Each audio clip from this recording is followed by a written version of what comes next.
सा दिन होता है और मगन, रामलाला, चंदन, राजन, तपन और गोलू के पापा गांव के बरगद के पेड़ के नीचे बैठकर अपनी शाम की गपशप कर रहे हैं।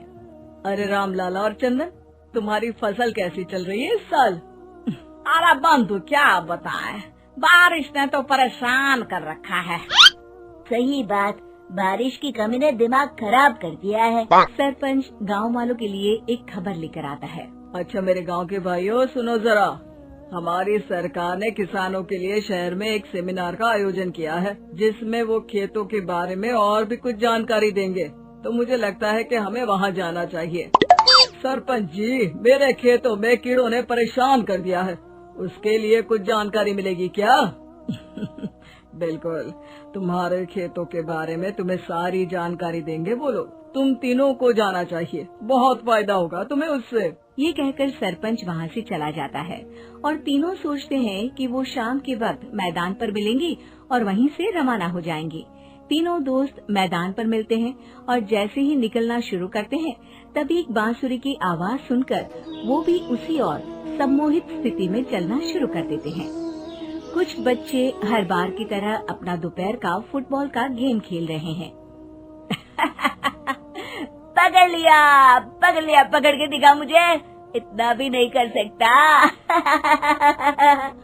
अच्छा, कितना भागेगा?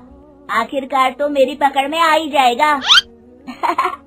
हाँ, तुझे पता नहीं तपन, राजन कितनी तेज दौड़ लगा सकता है। खेलते खेलते अचानक से एक बांसुरी की मीठी आवाज सुनाई पड़ती है।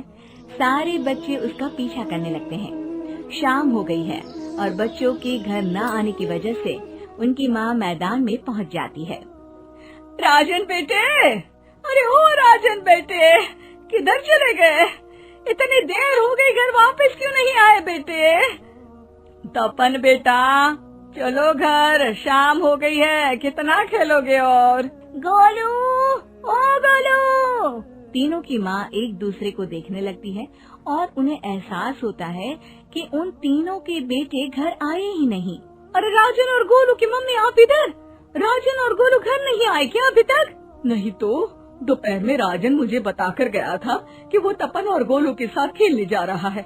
मैंने सुना है कि गांव में एक चुड़ैल घूम रही है, कहीं वही तो नहीं ले गई ना हमारे बच्चों को? ऐसा कुछ नहीं हुआ होगा, हम तीनों अलग अलग जगह ढूंढते हैं, इधर ही खेल रहे होंगे तीनों बच्चे। ये कहकर तीनों बच्चों की माएं उन्हें ढूंढने निकल गयी। बहुत देर हो गई और फिर भी तीनों बच्चे मिले नहीं। तीनों की माएं मैदान पर फिर से मिलती हैं। सुनिए जी, ये तीनों मिल ही नहीं रहे और मेरे दिमाग में बहुत बुरे बुरे ख्याल आ रहे हैं। अब चिंता मत कीजिए, हम सरपंच से जाकर बात करते हैं, वो हमारी मदद करेंगे। गोलू की माँ सही कह रही हो, चलो चलते हैं। एक उम्मीद की आशा लेकर तीनों अपने बेटों की फिक्र में सरपंच के घर जा पहुंचती है। सरपंच अपनी शाम की चाय पी रहे हैं और अखबार पढ़ रहे हैं। तभी तीनों की माँ हड़बड़ी में भागकर उनके पास आती है। अरे अरे, आप तीनों इतनी डरी हुई क्यों हो? क्या हुआ? ऐसी क्या बात हो गई? तिवारी जी, हमारे लड़के दोपहर से खेलने गए हैं और अब तक लौटे नहीं हैं। हमने उन्हें सब जगह ढूंढा, लेकिन हमें वो मिले ही नहीं, इसीलिए हम भागकर आपके पास आ गए। अच्छा, इनके पिता कहाँ है? ये कुछ काम के लिए शहर गए हैं, इसीलिए हम भागकर आपके पास आए हैं। हाँ, मैं उसके बारे में भूल ही गया था। एक काम कीजिए, मुझे उस जगह लेकर चलिए जिधर वो आखिरी बार खेल रहे थे। सरपंच घर से एक डंडा लेकर तीनों के साथ मैदान की ओर निकल पड़ते हैं। तीनों मैदान पर पहुंच जाते हैं और उन्हें ढूंढने के लिए कुछ सुराग खोजना शुरू करते हैं। आपको कोई ऐसी जगह पता है जहाँ ये तीनों साथ में मिलते हैं? नहीं जी, ऐसी तो कोई जगह नहीं पता। अचानक से वही बांसुरी की आवाज आना शुरू हो जाता है और सरपंच सम्मोहित होकर उस आवाज की तरफ जाना शुरू कर देते हैं। अरे तिवारी जी, आप ठीक तो हैं? कहाँ जा रहे हैं?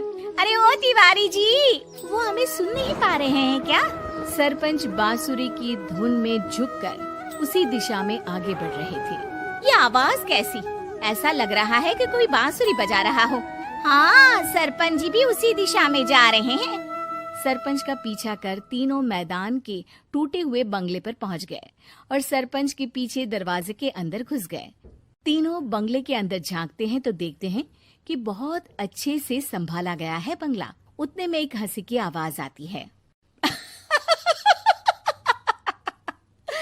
मेरी बांसुरी, तूने मुझे आज तक कभी तंग नहीं किया। हमेशा अपने जादू से लड़कों को खींच लाती है।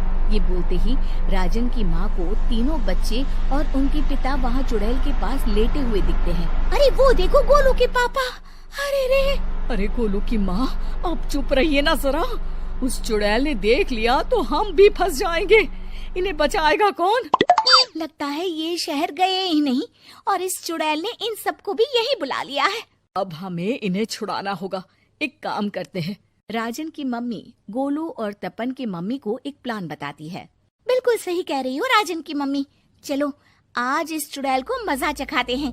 तीनों माएं अपने छुपने की जगह से बाहर निकलती हैं और एक्टिंग करना शुरू कर देती है। ये तो बढ़िया है। अब इसका असर औरतों पर भी हो रहा है। वाह जी वाह। तीनों माएं चुड़ैल की थोड़ा करीब आती है। राजन और गोलू की माँ चुड़ैल को पकड़ लेते हैं और तपन की माँ बांसुरी हाथ से पकड़कर तोड़ देती है। अरे पागल औरत, ये क्या कर दिया? मेरी बांसुरी को तोड़ दिया। अब मेरी शक्तियाँ खत्म हो जाएगी। तुम्हें तो अरे तुझे क्या लगा चुड़ैल कहीं की हमारे बच्चों को और पतियों को हाथ लगाएगी तू? बांसुरी टूटने की वजह से चुड़ैल खाक होकर गायब हो जाती है और सारे लोगों की आंख खुल जाती है। सब अपने परिवार को लेकर उस